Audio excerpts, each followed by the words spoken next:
Ecuador, 4 décadas de presidentes.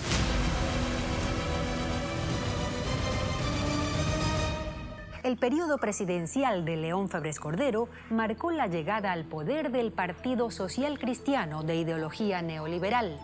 El mandato de Febres Cordero es recordado por su combate a grupos insurgentes, aunque sus detractores cuestionan posibles abusos a los derechos humanos. La Cámara de Ecuavisa también fue testigo del episodio que pasó a ser conocido como el Taurazo. Iván Maestre con más.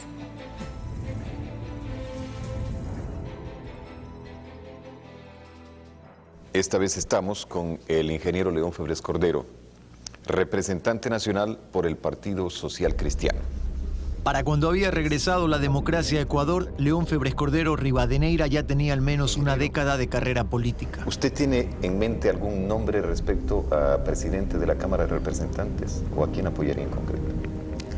Vea el señor Espinosa. Había sido miembro de una asamblea constituyente, senador y legislador en el Congreso antes de ser postulado a la presidencia por el Partido Social Cristiano. Conozco, y aquí está el documento público, de que la superintendencia de bancos, posiblemente como resultado de mi denuncia y a pedido de alguna autoridad gubernamental, decide investigar las cuentas corrientes de personas naturales y jurídicas de las cuales se requiere estado mensuales de cuenta corriente del año 81. Y mucho antes pasó como ejecutivo por importantes empresas del país, participando también en la actividad gremial, al frente de la Cámara de Industrias de Guayaquil y de la Federación Nacional de Cámaras de Industrias. Pero estoy tan convencido como antes en la fuerza de mis argumentos y en que probaré hasta la saciedad que el ministro ha violado la ley. Llegadas las elecciones presidenciales de 1984, 17 binomios se presentaron como opción de sufragio para la jornada del 29 de enero. En la papeleta, Febres Cordero participó junto a otro ex legislador, el abogado quiteño Blasco Peña Herrera Padilla. Pero los votos no fueron suficientes, por lo que tuvieron que enfrentarse en una segunda vuelta a Rodrigo Borja y Aquiles Rigail, de la Izquierda Democrática, quienes habían sacado la votación más alta. Se le demostró al país de que la lucha recién comienza. Y si logramos lo que vamos a conseguir con la Constitución, de que voten todos, los resultados van a ser verdaderamente sorprendentes. El optimismo de Febres Cordero no fue casualidad. La reñida campaña de casi 4 meses en la que el pan, el techo y el empleo se convertirían en sus principales propuestas dio resultados. Con casi el 52% de los votos, se llevó la segunda vuelta electoral que se definió el 6 de mayo. A las 12:45, el presidente electo del Ecuador... Solo 3 puntos de diferencia fueron suficientes para vencer a Rodrigo Borja en su segundo intento por llegar a Carondelet. Los expresidentes de los últimos 30 años, es decir, los mismos de siempre están en el llamado Frente de Reconstrucción Nacional que le apoyan a usted. El recordado debate de los dos candidatos, que fue transmitido por Televisión Nacional, aseguran algunos analistas políticos de la época que fue clave para el triunfo del social cristiano. Y yo tuve que actuar cuando le entregué la documentación. ¿Se acuerda, doctor Borja? Y se negó a aceptarla. ¿Se acuerda, doctor Borja? Míreme, pues. Míreme. Y se posesionó el 10 de agosto. El ingeniero Febres Cordero hizo su arribo al Congreso a las 5:15 de la tarde, recibiendo una fuerte ovación. De inmediato, el presidente electo pasó a ocupar su lugar en la mesa de presidencia del Congreso, una nueva banda presidencial confeccionada especialmente para la ocasión. El ingeniero Febres Cordero tomó el juramento de ley, haciendo igual cosa el vicepresidente de la República, doctor Blasco Peña Herrera. En el día mayor de nuestra historia, el 10 de agosto, día del primer grito de independencia en América Latina, y día de reverente homenaje al pueblo de Quito, os digo solemnemente, vamos a ganar esta batalla. Durante los 6 primeros meses de su periodo presidencial, el enfrentamiento con el Parlamento fue común y quiso mostrarse autoritario en sus decisiones. Pero el Congreso, en su mayoría opositor, no le haría el camino fácil. Y las pugnas de poderes salieron a la luz cuando el 5 de octubre de 1984 el legislativo nombró nuevas autoridades de justicia. El presidente, en desacuerdo con esta decisión que señalaba de ilegal, ordenó a la policía impedir el ingreso para la posesión de los nuevos magistrados y varios vehículos policiales rodearon la Corte Suprema de Justicia. La crisis se resolvió a través de una negociación política que tomó varias semanas, tras una nueva elección de jueces. En sus primeras medidas de ajuste, elevó los sueldos y salarios proporcionalmente. La inflación que sufría el país por esos días no permitió cambios significativos, por lo que Febres Cordero gobernó con decretos económicos urgentes, en total 26, para gestionar así el gasto público. Las acciones al inicio de su mandato ayudaron a que el PIB crezca y hubo superávit entre 1984 y 1985. En gran medida gracias a la empresa privada que generó un aumento en las exportaciones no petroleras. Se construyeron edificios públicos, estadios de fútbol y algunos espacios artísticos, así como se ejecutó la creación del Fondo Nacional de Cultura, con aportes del Banco Central del Ecuador.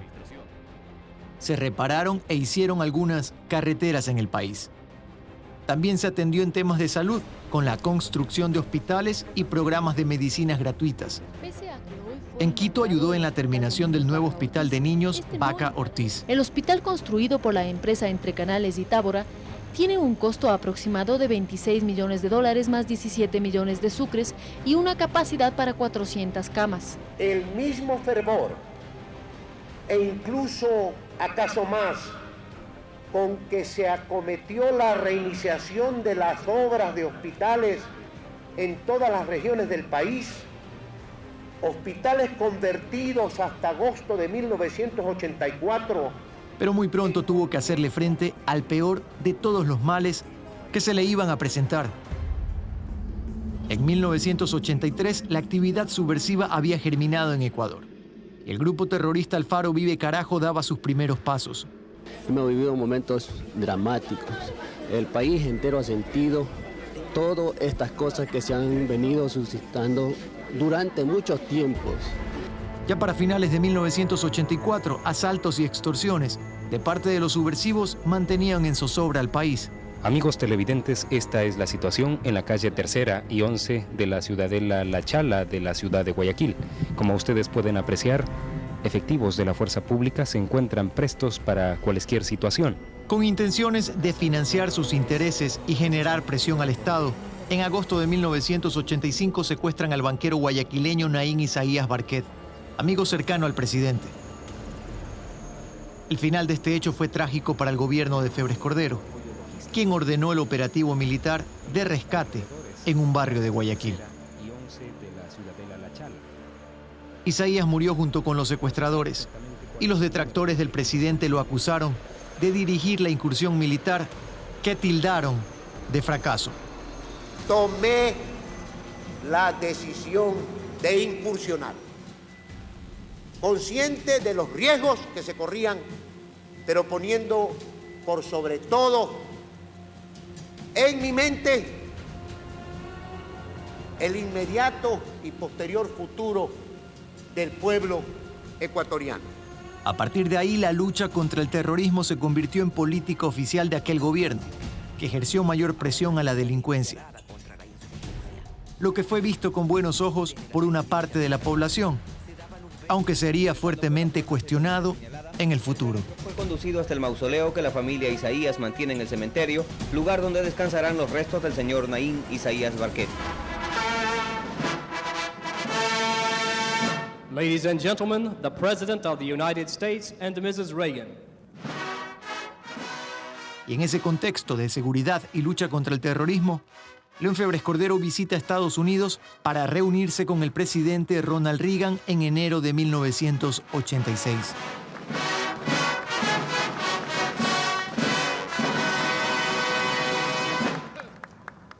Era la quinta visita oficial de un mandatario ecuatoriano a Washington.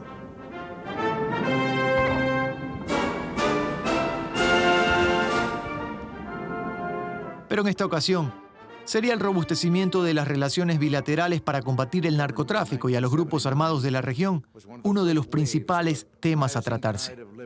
There is no conflict, we believe, between respecting those rights and exercising a serene but determined authority. Durante varios actos en la Casa Blanca, Reagan agasajó a Febres Cordero y sus invitados. Dale, ahí vas bien. Buenos días. Les hablo desde la base de Taura. Justamente un año después de aquel viaje, otro gran suceso marcaría este mandato presidencial. El viernes 16 de enero de 1987, un grupo de comandos de la Fuerza Aérea Ecuatoriana secuestró al presidente y a su comitiva en la base aérea de Taura, en la provincia del Guayas. Los antecedentes de esta rebelión tenían como protagonista al general Fran Vargas Pasos, quien varios meses antes, aduciendo motivos éticos, se rebeló en la base aérea de Manta por supuestos actos de corrupción y posteriormente en la base aérea de Quito tras sentirse traicionado por el gobierno. Serán los poderes del Estado, serán las autoridades políticas en el derecho que les asiste que tomen soluciones. Vargas Pasos, quien era el comandante de las Fuerzas Armadas, acusaba al ministro de Defensa por sobreprecio en la compra de un avión para la empresa TAME. Pedido que según él había sido ignorado en más de una ocasión, lo que lo llevó a sublevarse. Porque en este momento todo el pueblo ecuatoriano está al lado de la justicia, al lado de la verdad. El general Manavita terminó preso en un cuartel militar en Quito por sus actos de rebelión, ocasionando entre la milicia y el presidente heridas que no iban a sanar fácilmente. Previo a su detención en Quito, el ejército y la Fuerza Aérea tuvieron un sangriento episodio que dejó 7 muertos y 14 heridos. Y 10 meses después, en Taura, la presencia de Febres Cordero, que había sido invitado a un evento de celebración castrense, fue aprovechado por los insurrectos para negociar la liberación de su general. La base aérea de Taura se encuentra dictando una garantía para las personas que han realizado el acto de secuestro contra él. En la base aérea de Taura. El secuestro duró 11 horas y el presidente solo pudo salir cediendo a las presiones. Vargas Pasos dejó la carrera militar luego de eso, pero quienes lo acompañaron tuvieron que sufrir las represalias. Según el informe de la Comisión de la Verdad publicado en el año 2010, 57 comandos y 3 oficiales fueron apresados 4 días después de los hechos de Taura y de inmediato sometidos a un consejo de guerra verbal. La justicia militar dictó a 40 de ellos penas de hasta 16 años de prisión al ser juzgados por crímenes contra la seguridad del Estado, perdiendo además todos sus derechos como militares. Cuando son prácticamente las 8 de la noche, el presidente de la República sale del comando de la FAE, donde ha permanecido por varias horas desde la mañana de hoy. Culminado el taurazo, como la historia ha calificado a los sucesos de aquel viernes, el Congreso aprovechó para pedir la renuncia del presidente, pedido que finalmente no prosperó.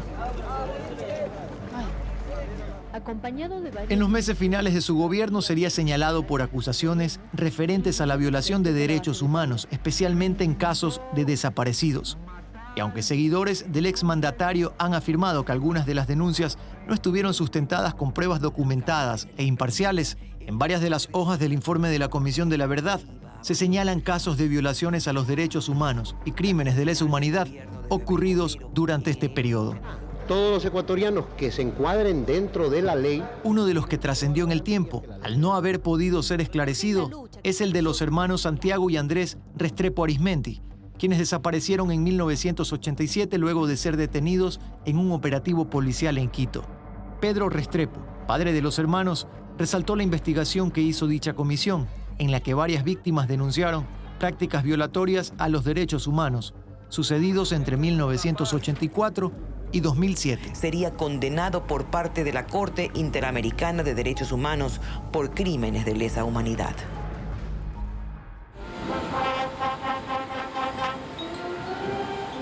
Pero solo en una parte de su periodo se lograron bajar algunas tensiones. Sucedió con la visita del Papa Juan Pablo II a Ecuador.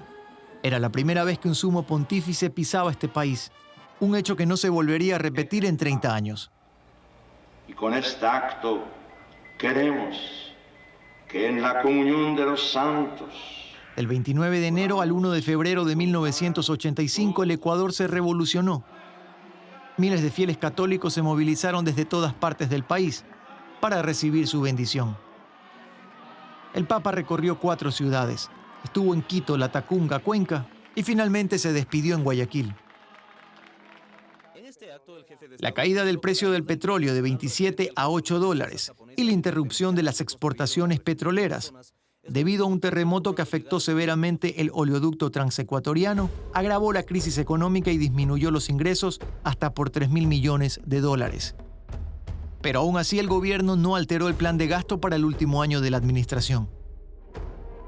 Febres Cordero quiso terminar los proyectos que empezó, a pesar de las críticas y ataques políticos que durante 4 años no cesaron. No tenemos ninguna responsabilidad sobre las razones de la crisis, es el precio del petróleo que está más allá de nuestro control. El político guayaquileño no se retiraría tan pronto.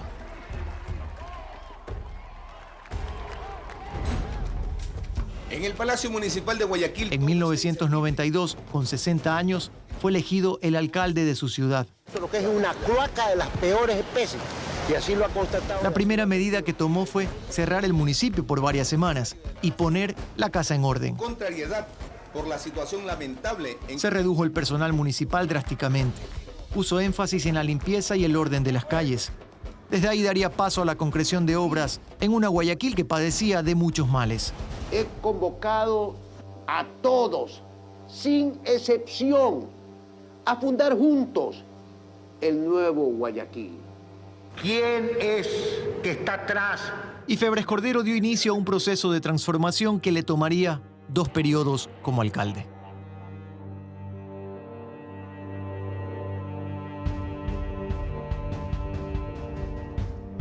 Cimentando las bases para el nuevo futuro de la Perla del Pacífico.